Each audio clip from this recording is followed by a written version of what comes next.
ದಯವಿಟ್ಟು video like ಮಾಡಿ.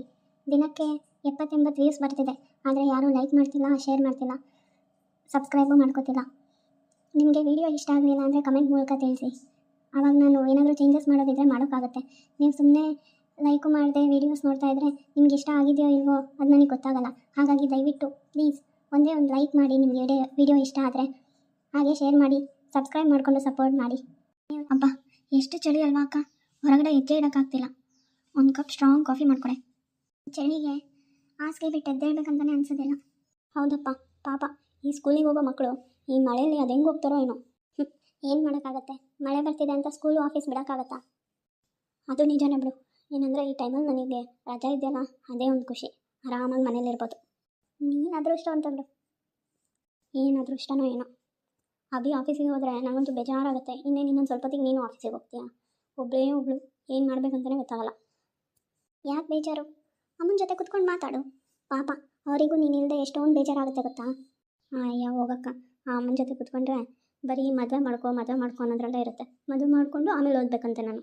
ಏನು ಬೇಗ ಮಗಳ ಜೀವನ ಸೆಟ್ಲ್ ಆಗಲಿ ಅಂತ ಹೇಳ್ತಾರಪ್ಪ, ಅದಕ್ಕೆ ಇಷ್ಟೊಂದು ಬೇಜಾರು ಮಾಡ್ಕೊಂಡ್ರೆ ಹೇಗೆ? ಆದರೂ ಮದುವೆ ಮಾಡ್ಕೊಂಡ್ಮೇಲೆ ಓದೋಕ್ಕೆ ಇಂಟ್ರೆಸ್ಟ್ ಬರಲ್ಲ ಅಕ್ಕ.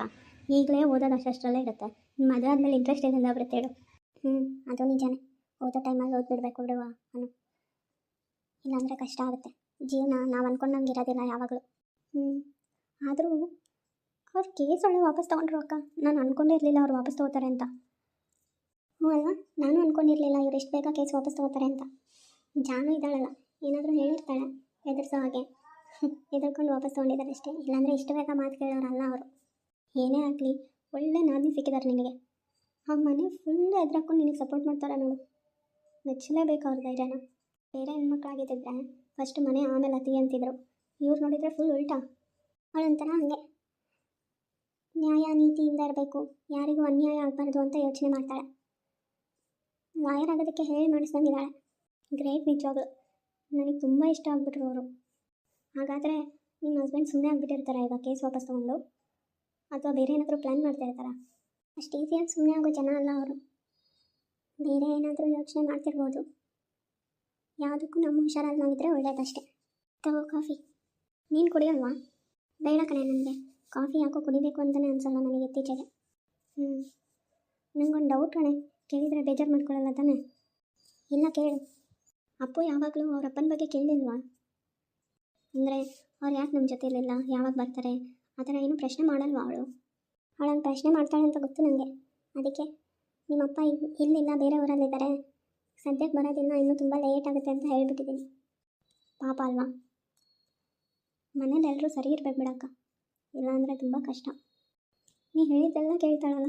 ಬೆಳಗ್ಗೆ ನೋಡು ಎಷ್ಟು ಬೇಗ ಇದ್ದರು. ಅಪ್ಪು ಎದ್ದೇಳು ಅಂದಿದ ತಕ್ಷಣವೇ ಎದ್ಬಿಟ್ಳು. ಎದ್ದು ರೆಡಿಯಾಗಿ ಸ್ಕೂಲಿಗೆ, ಯಾವತ್ತೂ ಸ್ಕೂಲಿಗೆ ಹೋಗೋದಿಲ್ಲ ಅಂತ ಹೇಳೋದೇ ಇಲ್ಲಲ್ಲ ಅವಳು. ಯಾವತ್ತೂ ಸ್ಕೂಲಿಗೆ ಹೋಗಲ್ಲ ಅಂತ ಮಾತ್ರ ಹೇಳಲ್ಲ ಅವಳು. ಇಷ್ಟ ಅವಳಿಗೆ ಸ್ಕೂಲಿಗೆ ಹೋಗೋಕ್ಕೆ. ಅಲ್ಲಿ ಫ್ರೆಂಡ್ಸ್ ಇರ್ತಾರೆ ನೋಡು, ಆಟ ಆಡ್ಕೊಂಡು ಇರ್ಬೋದು ಅಂತ ಯೋಚನೆ ಮಾಡ್ತಾಳೆ. ಇಲ್ಲಿ ಸುತ್ತಮುತ್ತ ಯಾರೂ ಮಕ್ಕಳಿಲ್ಲ, ಒಂದು ವೇಳೆ ಇದ್ದರೂ ನಾನು ಕಳಿಸಲ್ಲ. ಅಲ್ಲಿಗೆ ಹೋದರೆ ಅವರು ನಿಮ್ಮಪ್ಪ ಯಾಕೆ ನಿಮ್ಮ ಜೊತೆಲಿಲ್ಲ ಅದು ಇದು ಪ್ರಶ್ನೆ ಕೇಳ್ತಾರೆ ಅಂತ ನಾನೇ ಕಳಿಸಲ್ಲ. ಹೌದು ಬಿಡು, ನಾವೆಂಗೂ ನಮ್ಮ ಪಾಡಿಗೆ ಇರ್ತೀವ. ಈ ಜನ ಅಂತೂ ಸುಮ್ಮನೆ ಇರೋದೇ ಇಲ್ಲ. ಅವರಿಗೆಲ್ಲ ತಿಳ್ಕೊಂಬಿಡ್ಬೇಕು ಬೇರೆಯವ್ರ ಜೀವನದಲ್ಲಿ ಏನು ನಡೀತಿದೆ ಅದು ಇದು ಅಂತ. ತಿಳ್ಕೊಂಡಾಗಲೇ ಸಮಾಧಾನ. ಅದನ್ನು ತಿಳ್ಕೊಂಡು ಮತ್ತೊಬ್ಬರಿಗೆ ಹೇಳೋದು, ಅವ್ರು ಇನ್ನೊಬ್ರಿಗೆ ಹೇಳೋದು. ಯಪ್ಪ ಹೆಂಗಿರ್ತಾರಲ್ಲ. ನಾನಂತೂ ತುಂಬ ಜನಕ್ಕೆ ನೋಡ್ಬಿಟ್ಟಿದ್ದೀನಿ ಈ ಥರ. ಅದಕ್ಕೆ ಅಪ್ಪನೆಲ್ಲೂ ಕಳಿಸಲ್ಲ ನಾನು. ಸರಿ ಅನು, ನಾನು ಆಫೀಸಿಗೆ ಹೋಗಿ ಬರ್ತೀನಿ. ಈಗಾಗಲೇ ತುಂಬ ಟೈಮ್ ಆಯಿತು. ಹ್ಞೂ ಅಕ್ಕ, ಹೋಗ್ಬಾ. ನಾನು ಗಾರ್ಮೆಂಟ್ಸ್ ಹತ್ರ ಹೋಗ್ತೀನಿ. ಇನ್ನೇನು ಮಾಡಲಿ ಸುಮ್ಮನೆ ಕೂತ್ಕೊಂಡು. ಯಾವುದೋ ಫೋನ್ ಬರ್ತಿದೆ. ಸರಿ ನೀನು ಮಾತಾಡ್ತಾ ಇರೋ, ನಾನು ಈಗ ಬರ್ತೀನಿ. ಹಲೋ, ಯಾರು? ಹಾಂ ಶಶಿ, ನೀನೇನಾ? ಹೇಳು, ಏನಾದರೂ ಇನ್ಫಾರ್ಮೇಷನ್ ಸಿಗ್ತಾ? ಹೌದೇನೋ, ನಿಜವಾಗ್ಲೂ? ಹಾಗಾದರೆ ಎಲ್ಲ ಡೀಟೇಲ್ಸ್ ಗೊತ್ತಾಯ್ತಾ? ಸರಿ, ನಾನು ಈಗಲೇ ಬರ್ತೀನಿ. ಇಲ್ಲಾಂದರೆ ಒಂದು ಕೆಲಸ ಮಾಡು, ನೀನೇ ಮನೆ ಹತ್ರ ಬಂದುಬಿಡು.